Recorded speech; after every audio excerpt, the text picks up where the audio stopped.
এই যারা রোজা ভেঙে ফেলে তাদেরকে আপনারা এই হাদিসটা নিজেরা আজকে মুখস্থ করবেন, আর যারা ওই যে লাল কাপড় টাপড় লাগায় খায় এদেরকে এই হাদিসটা শোনায় দিবেন। পারবেন না ইনশাল্লাহ? বাংলাটা মুখস্থ রাখতে পারবেন তো? বাস শেষের অংশটা মুখস্থ রাখলেই চলবে, শুধু শেষের জায়গাটা মুখস্থ রাখলেই চলবে। আমি বলছি মন দিয়ে শুনুন। রাসূলুল্লাহ সাল্লাল্লাহু আলাইহি সাল্লাম বলেন, আমি ঘুমিয়েছিলাম, স্বপ্নে দুই ব্যক্তি আমার কাছে এসেছে, আমার দুই বাহু ধরে আমাকে টেনে নিয়ে গেছে, দুর্গম একটা পাহাড়ের কাছে আনছে। ওই পাহাড়ের কাছে যাওয়ার পর আমি পাহাড়ের সামনে দাঁড়িয়ে রইলাম। আমাকে ওই দুইজন বললেন, আপনি পাহাড়ে ওঠেন। আমি বললাম, আমি উঠতে পারবো না। তারা দুইজন আমাকে বললেন, আমরা এই পাহাড়ে যেন আপনি উঠতে পারেন, এই ওঠাটা আমরা আপনার জন্য সহজ করে দিব, আমরা সাপোর্ট দিব, আপনি ওঠেন। রাসূলুল্লাহ সাল্লাল্লাহু আলাইহি সাল্লাম বলেন, ফাসাইতু, আমি পাহাড়ে উঠলাম।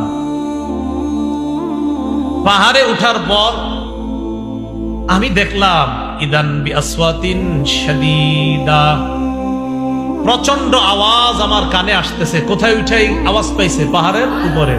রাসূলুল্লাহ সাল্লাল্লাহু আলাইহি সাল্লাম বলেন, হাত্তা ইদা কুনতু ফি সাওয়াইল জাবাল, যখন পাহাড়ের মাঝামাঝি জায়গায়, সমতল জায়গায় গেলাম, সেখানে গিয়ে ইদান বিআসওয়াতিন শাদীদা, প্রচুর আওয়াজ শুনলাম, ভয়ঙ্কর আওয়াজ, চিৎকারের আওয়াজ আমার কানে আসছে। ফাকুলতু মা হাদিহিল আসওয়াত, আমি প্রশ্ন করলাম, এগুলা কিসের আওয়াজ? ওই দুইজন জবাব দেয়, ওয়াউ আহলিন নার, এগুলা জাহান্নামীদের চিৎকারের আওয়াজ। নবীজি বলেন, সুম্মান তালাকাবি, এরপর আমাকে সামনের দিকে নিয়ে যায়, যাইতে লাগলাম। যাইতে যাইতে ফাইদা আনা বিকাউমিন মুআল্লাকিনা বিআরাকিবিহিম মুশাক্কাকাতিন আশদাকুহুম, যাইতে যাইতে হঠাৎ আমি একদল মানুষের সামনে গেলাম, তাদের দিকে তাকায় দেখলাম পাগুলা উপরের দিকে বেঁধে রাখা, পাগুলা বেঁধে রাখা, মাথা নিচে। আর কি দেখেন? পা উপরে মাথা নিচে, মুশাক্কাকাতিন আশদাকুহুম, এই দুই পাশের যে দুই গাল, এই দুই গাল করাত দ্বারা চিরতেছে। উপরে পাগুলা, নিচে ঝুলন্ত, তো এইভাবে আপনার গাল ছিঁড়তেছে।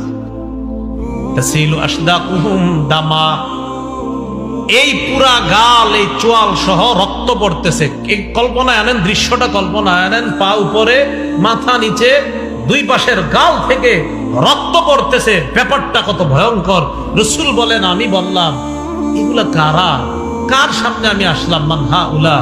ফেরেশতারা জবাব দিলেন, আল্লাযীনা ইফতিরুনা ক্বাবলা তাহিল্লাতি সাওমিহিম, হুজুর এরা তারা যারা ইফতারির সময় হওয়ার আগেই ইচ্ছাকৃতভাবে রোজা ভেঙে ফেলে, এরা তারা। আর যারা রোজা রাখে না তাদের অবস্থা তো আরো ভয়ঙ্কর। রাসূল বলেন, একদল হুজুর ইচ্ছাকৃতভাবে রোজার সাথে তামাশা করে, ইচ্ছা করে রাখবে, মন চায় আমি রাখবো, মন চায় রাখবো না, ইচ্ছা করে যারা ভেঙে ফেলে, এদের এই অবস্থা, এটা চলতেই থাকবে। পাগুলা উপরের দিকে দেওয়া, মাথা নিচের দিকে দেওয়া, দুই পাশের গাল বেয়ে বেয়ে রক্ত পড়তেছে। এরা কারা? যারা ইচ্ছাকৃতভাবে রোজা ভেঙে ফেলে।